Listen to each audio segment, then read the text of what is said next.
കാസർഗോഡ് കേരളത്തിന്റെ സോളാർ ഹബ്ബാകുമെന്ന് മുഖ്യമന്ത്രി പിണറായി വിജയൻ. ചീമേനി, പെർഡാല എസ്റ്റേറ്റുകളിലെ സോളാർ വൈദ്യുത നിലയങ്ങളുടെ നിർമ്മാണ പ്രവൃത്തികളുടെ ഉദ്ഘാടനം മുഖ്യമന്ത്രി നിർവഹിച്ചു.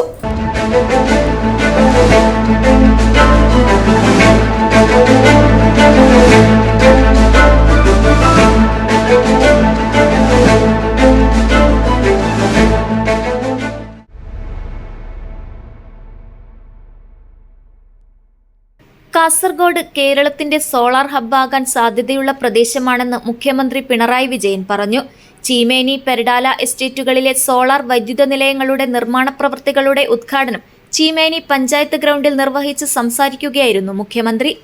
കാസർഗോഡ് ജില്ലയിൽ നിലവിൽ പൈവളികയിലും അമ്പലത്തറയിലും കരിന്തളത്തും സോളാർ പാർക്കുകളുണ്ട്. ചീമേനിയിലും പെർഡാലയിലും കൂടി സൗരോർജ്ജ വൈദ്യുത നിലയം വരുന്നതോടെ കാസർഗോഡ് കേരളത്തിന്റെ സോളാർ ഹബ്ബായി മാറുമെന്ന് മുഖ്യമന്ത്രി പറഞ്ഞു. സംസ്ഥാനം 100% പുനരുപയോഗ ഊർജം ഉപയോഗിക്കുന്ന സംസ്ഥാനമായി മാറ്റാനാണ് നാം ഉദ്ദേശിക്കുന്നത്. ഇതിനായി നടപ്പാക്കിയ ഗ്രീൻ എനർജി കോറിഡോർ പദ്ധതികൾ അതിവേഗം പൂർത്തിയാക്കി വരികയാണ്. ഇപ്പോൾ ലോകത്തിന് തന്നെ മാതൃകയാകുന്ന ഒരു ഗ്രീൻ കേരളം കെട്ടിപ്പടുക്കാനാണ് നാം തയ്യാറെടുക്കുന്നത്. വൈദ്യുതി ഉൽപ്പാദിപ്പിക്കുന്ന പോലെ തന്നെ പ്രധാനമാണ് അത് പാഴാക്കാതെ ഉപയോഗിക്കുക എന്നത്. ഊർജ സംരക്ഷണം ഓരോ പൗരൻ്റെയും കടമയായി കാണുന്നു. നടപ്പിലാക്കിയിട്ടുള്ള പുരപ്പുറ സോളാർ പാനലുകൾ സ്ഥാപിക്കുന്ന പദ്ധതികൾ എല്ലാവരും പ്രയോജനപ്പെടുത്താൻ ശ്രദ്ധിക്കണം.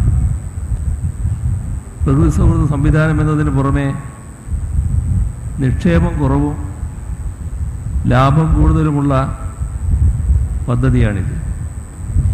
ഇത് നമ്മുടെ സമ്പദ് വ്യവസ്ഥയെ തന്നെ ശക്തിപ്പെടുത്താനും ഭാവി തലമുറയ്ക്ക് വേണ്ടി നാം ചെയ്യുന്ന വലിയൊരു നിക്ഷേപമായും മാറുമെന്ന് കാണുന്നു.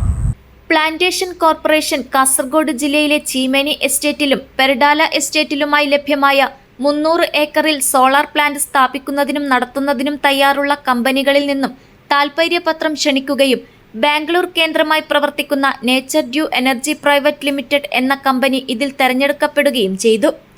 ഇതിന്റെ അടിസ്ഥാനത്തിൽ പ്ലാന്റേഷൻ കോർപ്പറേഷന്റെ അധീനതയിലുള്ള ഈ എസ്റ്റേറ്റുകളിൽ ബാറ്ററി സ്റ്റോറേജോട് കൂടിയ 110 മെഗാവാട്ട് സോളാർ നിലയം സ്ഥാപിക്കുന്നതിനാണ് ഉദ്ദേശിക്കുന്നതെന്നും ചീമേനി എസ്റ്റേറ്റിൽ 80 മെഗാവാട്ട് നിലയവും പെർഡാല എസ്റ്റേറ്റിൽ 30 മെഗാവാട്ട് നിലയവുമാണ് വിഭാവനം ചെയ്യുന്നത്.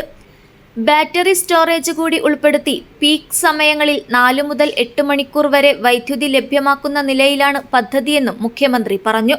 ഇത് യാഥാർത്ഥ്യമാകുന്നതോടെ വടക്കൻ മലബാറിന്റെ വികസന കുതിപ്പിന് ഊർജം പകരും. 2027 മെയ് മാസത്തോടെ പദ്ധതി പൂർത്തീകരിച്ച് ഉൽപാദനം തുടങ്ങാൻ കഴിയും.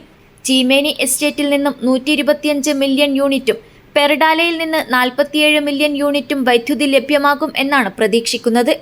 പദ്ധതിയുടെ DPR പ്രവർത്തനങ്ങൾ നടന്നുവരികയാണ്.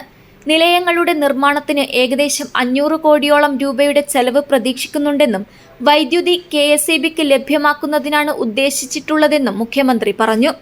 KSEBക്ക് ആവശ്യമായി വരുന്നില്ലെങ്കിൽ ഗ്രീൻ പവർ ആവശ്യമുള്ള സ്ഥാപനങ്ങളുമായി ധാരണയുണ്ടാക്കിയും പദ്ധതി പ്രവർത്തിപ്പിക്കാൻ കഴിയും. കേരളത്തിന്റെ വൈദ്യുതി വികസനത്തിൽ ചീമേനി, പെർഡാല സൗരോർജ്ജ വൈദ്യുത നിലയങ്ങൾ പ്രധാന പങ്കുവഹിക്കും. പദ്ധതിയുടെ നിർമ്മാണ സമയത്ത് പ്രത്യക്ഷത്തിൽ 5 ലക്ഷത്തോളം തൊഴിൽ ദിനങ്ങളും പദ്ധതിയുമായി ബന്ധപ്പെട്ട് 60 സ്ഥിരം ജോലികളും ഉണ്ടാകുമെന്നും ഹരിതോർജ്ജം എന്ന നിലയ്ക്ക് പദ്ധതി കാലയളവിൽ മൊത്തത്തിൽ 35 ലക്ഷം ടൺ കാർബൺ ഡയോക്സൈഡ് ബഹിർഗമനം കുറക്കാനാകുമെന്നും മുഖ്യമന്ത്രി പറഞ്ഞു. ചടങ്ങിൽ M രാജഗോപാലൻ MLA അധ്യക്ഷത വഹിച്ചു. കാസർഗോഡ് ജില്ലാ പഞ്ചായത്ത് പ്രസിഡന്റ് സാബു അബ്രഹാം, കയ്യൂർ ചീമേനി ഗ്രാമപഞ്ചായത്ത് പ്രസിഡന്റ് MPV ജാനകി തുടങ്ങിയവർ പങ്കെടുത്തു. News bureau, Kasaragod.